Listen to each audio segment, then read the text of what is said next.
2019 চনৰ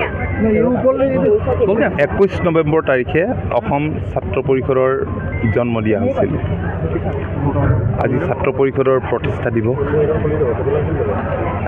কেইটামান বছৰ হৈছে মাথো, কিন্তু অসম ছাত্ৰ পৰিষদে ৰাজ্যখনৰ বহুত শিক্ষানুষ্ঠানত সাংগঠনিক স্তৰ গঢ়ি তোলাই নহয়, বিভিন্ন শিক্ষানুষ্ঠানৰ ছাত্ৰ একতা সভাত প্ৰতিদ্বন্দ্বিতা কৰি সফলতা লাভ কৰিবলৈ সক্ষম হৈছে।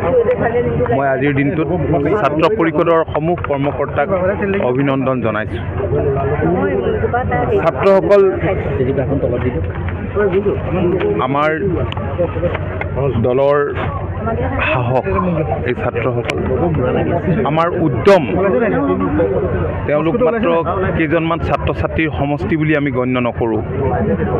এটা সময় আছিল, অগপৰ ওপৰত অভিযোগ আছিল যে নতুন প্ৰজন্মক সুবিধা নিদিয়ে, কিন্তু আমি নতুন প্ৰজন্মৰ কাৰণে দুৱাৰ খিৰিকী আমি খুলি দিছোঁ আৰু তেওঁলোকেও নিষ্ঠা সহকাৰে কাম কৰিছে।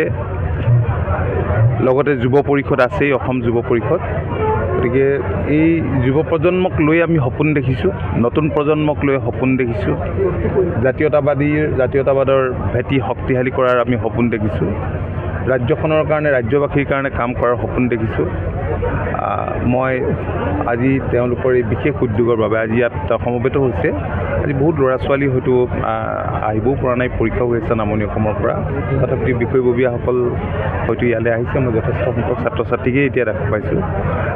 মই সকলোকে শুভেচ্ছা আৰু পঞ্চায়ত নিৰ্বাচন অনুষ্ঠিত হ'ব দুটা পৰ্যায়ত, যদিও কিছুমান ক্ষেত্ৰত প্ৰতিগত নিৰ্বাচন নহয়, তথাপিতো দলীয় স্থিতিবিলাক সবল কৰিব লাগিব পঞ্চায়ত নিৰ্বাচন। হয়, আপুনি ঠিকেই কৈছে, কাৰণ আমি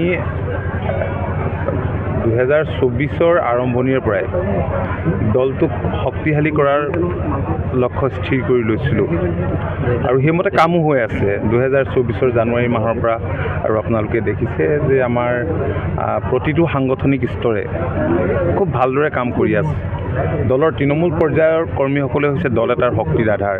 গতিকে তৃণমূল পৰ্যায়ৰ যিসকল কৰ্মকৰ্তা আছে সেইসকল সুসংগঠিত হৈছে সাংগঠনিক স্তৰবোৰ, আৰু প্ৰতিটো বিধানসভা সমষ্টিত এতিয়া কৰ্মশালাবিলাক বৰ্তমান সময়ত অনুষ্ঠিত হৈ আছে।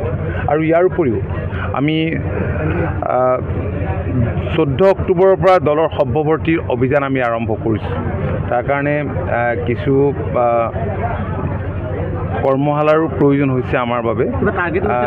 টাৰ্গেট আমি তেনেকৈ নিশ্চিত কৰা নাই। আমি যিমান পৰা যায়, কাৰণ আমাৰ সকলো ঠাইতে ৰুটটো আছে, শিপাডাল আছে। কাৰণ দুবাৰকেই অকলশৰে চৰকাৰ কৰা দল, অকলশৰে বুলি ক'ব লাগিব, সৰু সৰু দুটামান দল সেই সময়ত লগত আছিল। গতিকে এতিয়া সেইবিলাকত সাৰ পানী দিয়া কামটো দলৰ কৰ্মকৰ্তাসকলে আৰম্ভ কৰিছে। আৰু তাকে নতুন প্ৰজন্মৰ যিসকল ছাত্ৰ ছাত্ৰী বা যুৱক যুৱতী, তেওঁলোকে আকৌ নতুন প্ৰজন্মৰ মাজত তেওঁলোকে সোমোৱাৰ কাৰণে ৰাজনীতিটো কৰিছে আৰু সেইমতে কামো কৰিছে। আৰু তেওঁলোকক আমি সদায় কৈ আহিছোঁ যে কেৱল নিৰ্বাচনত, ছাত্ৰ একতা সভাৰ নিৰ্বাচনতেই হওক বা অন্য নিৰ্বাচনতেই হওক, সেইটো লক্ষ্য হিচাপে ল'ব নালাগে। কাৰণ অসম গণ পৰিষদ দল ৰাইজৰ তেজেৰে গঢ়া দল। শ্বহীদ দিৱস আহি আছে 10 ডিচেম্বৰ তাৰিখ। গতিকে এই কথাখিনি আমাৰ ল'ৰা ছোৱালীবিলাকে নতুন দৃষ্টিভংগীৰে, নতুন ধ্যান ধাৰণাৰে কাম কৰিছে, মই দেখিছোঁ, ভাল লাগিছে।